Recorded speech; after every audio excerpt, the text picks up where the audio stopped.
E a gente segue falando sim dessa data comemorativa tão importante aqui pra gente, aniversário de Blumenau, porque a gente também celebra a natureza, que ajuda a contar a história da cidade. Os símbolos naturais representam identidade, preservação. O ipê, com suas flores que colorem a cidade e antecede a Oktoberfest, é a árvore símbolo, não oficial, mas é a árvore símbolo. O sapinho-pingo de ouro, endêmico e ameaçado de extinção, foi recentemente oficializado como animal símbolo. E a araquã é a ave que carrega esse título desde 2010. Para a gente falar mais desses símbolos, está aqui comigo o biólogo José Sommer, tudo bem? Também educador ambiental da Secretaria do Meio Ambiente hoje do município. Tudo bem, José? Sim, tudo bem, Vanessa. Bem-vindo. Obrigado. José, a gente tem alguns símbolos, né, que eu estava comentando ali, e alguns são oficiais, outros ainda não oficialmente reconhecidos. Vamos começar falando dos oficiais e o mais recente agora, né, o sapinho-pingo de ouro, é isso? Sim, exatamente.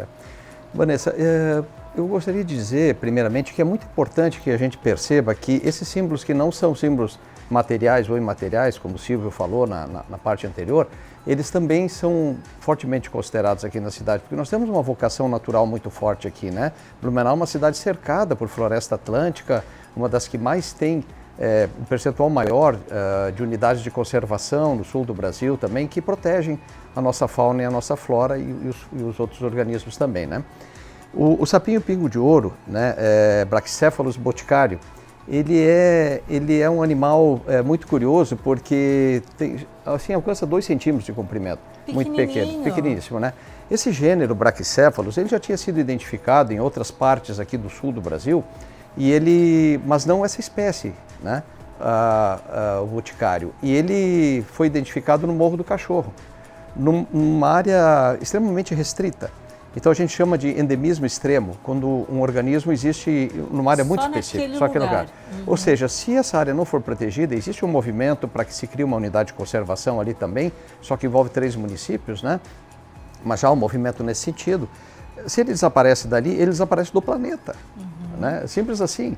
Então por isso garantir a presença dele lá e precisa estudar a biologia dele, a ecologia dele para ver do que ele se alimenta, o que ele necessita, se pequenas alterações ecossistêmicas não serão suficientes para gerar o desaparecimento. Tudo isso são coisas que vêm agora, né? Então, neste ano nós tivemos aí a elevação dele como símbolo, animal símbolo também de Blumenau, e já está se fazendo um movimento grande com alguns tipos de divulgações aí, né? Logo à frente a gente vai perceber isso, para que se popularize, né? O sapinho-pingo de ouro. E aí esse movimento também para tentar proteger a área em que ele vive, né? José, então é legal essa explicação, porque o sapinho-pingo de ouro, na verdade, é um animal que é encontrado só nessa localidade, que precisa ser preservado, mas muitas pessoas acabam confundindo com outros símbolos. Porque, por exemplo, a capivara não é o símbolo de Blumenau, já que ela está em várias souvenirs, quem vem para cá, a gente encontra as capivaras ao longo do rio Itajaí-Açu. Enfim, explicar para a comunidade que nem sempre aquele animal que é mais predominante num lugar é o símbolo da cidade, acaba sendo, né? A capivara é um animal muito importante, ele é o maior roedor do planeta, não existe nenhum roedor maior que ele, né? Os roedores são animais pequenos, a capivara é gigantesca, né? Então ela realmente ela chama atenção por isso, mas também porque ela parece ser um animal simpático, né? Mas a capivara acabou se traduzindo como uma espécie de símbolo já quase que nacional, porque ela existe na floresta atlântica, existe na floresta amazônica, então em toda parte a capivara está. Ela poderia ser considerada um símbolo informal, sim, porque muita coisa se produz e existe muito apelo entre as crianças também, né? O animal, claro, para ser considerado um animal ou planta, para ser símbolo da nossa cidade, ele precisa ter uma ocorrência aqui também, não pode ser um animal que veio externo, que foi introduzido aqui, né? A capivara atende a esse requisito, mas de fato, volto a dizer, ela é muito mais do que isso, né? Muito mais do que isso, acaba tendo em vários outros municípios brasileiros também, né? E assim as crianças também vão aprendendo mais sobre a nossa fauna e a nossa flora. A araquã é a ave símbolo de Blumenau, oficializada desde 2010? Araquã 2010, né? Depois aí aparece a imagem dela, né? Araquã escamosa, né? Depois, em 2023, nós, numa enquete popular, foi escolhido o nome dela, Jussara para mascote que nós temos, que participou do desfile hoje de manhã também, inclusive, né? Então fizemos um mascote com araquã. Só que essa araquã, se vocês olharem, vão ver que ela tem o peito formado por umas escamas. Então é o araquã escamoso, né? Hortalis esquamata.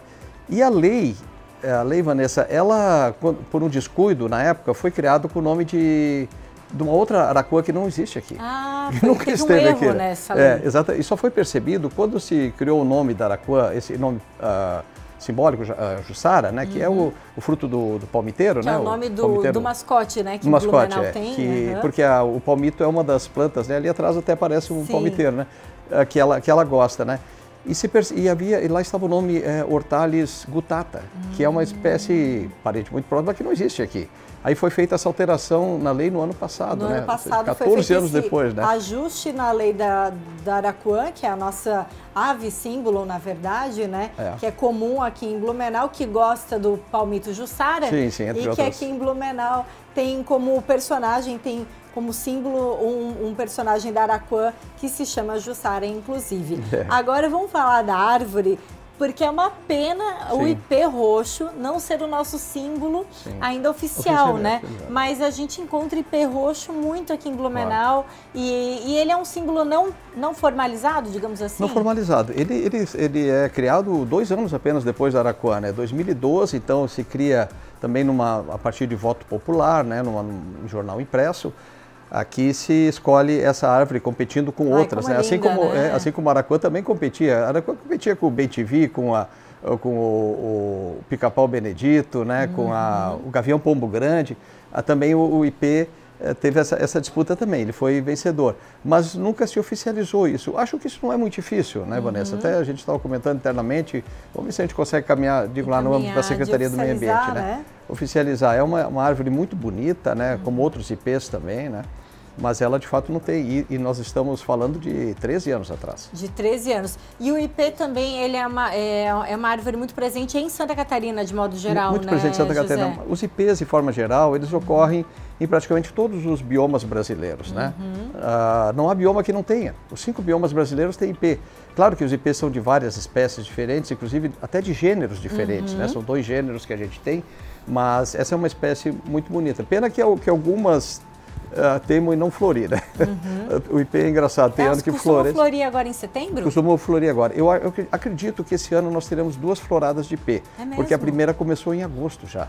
Então antecipou. É possível que isso vai levar uma segunda florada mais à frente um pouquinho, né? Que bom. Mas agora está muito bonito. Daqui a pouco veio os guapuruvus, que dão aquele tom amarelo no meio da floresta, que são muito bonitos, né? E há outros símbolos informais também, né, Vanessa, que acho que a gente pode considerar também, que já vem desde o início, já que estamos falando do aniversário de Blumenau. Quando o Blumenau fez 100 anos, no centenário, foi escolhido a caróbia, né? Uma florzinha amarela com o centro onde estão os verticílios florais é escuro, né? A gente até não tem imagem da caróbia. Pessoal, a gente vai ter que buscar essa imagem. A caróbia é essa flor, né? Essa flor, que você estava descrevendo, então. Tem o centro mais escurinho, isso, né? Ela prolifera principalmente em áreas que foram alteradas, como estradas, né? Então, ela parece como uma planta arbustiva, assim, muito grande, a caróbia, né? Mas ela também nunca foi oficializada. E um outro símbolo... A gente encontra fácil aqui em Blumenau? Encontra relativamente fácil. Agora não está florida nesse momento, mas daqui a pouco se encontra, né? E um outro símbolo que a gente considera importante também, que aí remonta lá aos primórdios da colonização, mesmo aqui em Blumenau, que era a planta preferida do Dr. Blumenau, né? Que era a roseira, né? A roseira. Rosa grande folha. Tanto que por isso foi feito o roseiral aquele lá na fundação, na Secretaria de Cultura, atrás, ali na prefeitura antiga, uma homenagem então à rosa, que era esse símbolo também, né? Mas assim, de forma geral... A rosa flor favorita do Dr. Blumenau. Dr. Blumenau, essa é a informação que se tem, né? De forma geral, assim, nós precisamos, eu acho muito importante que esses símbolos naturais sejam utilizados também, sejam reconhecidos, sejam popularizados também, né? Porque nós temos essa vocação de proteção natural, né?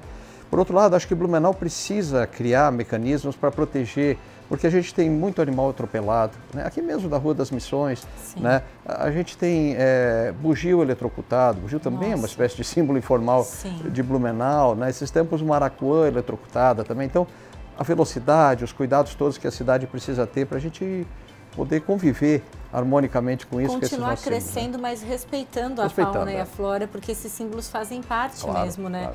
Da cidade. Como a gente comentava até no primeiro bloco, com o secretário de Cultura e Relações Institucionais, o Silvio Zimmermann, os patrimônios ajudam a contar a história da cidade. E esses símbolos, esses animais também, né? Precisam ser preservados. Muito obrigada pela presença aqui, compartilhando esses conhecimentos com a gente. José Sommer, que é biólogo, educador ambiental da Secretaria Municipal do Meio Ambiente. Obrigada mais uma vez.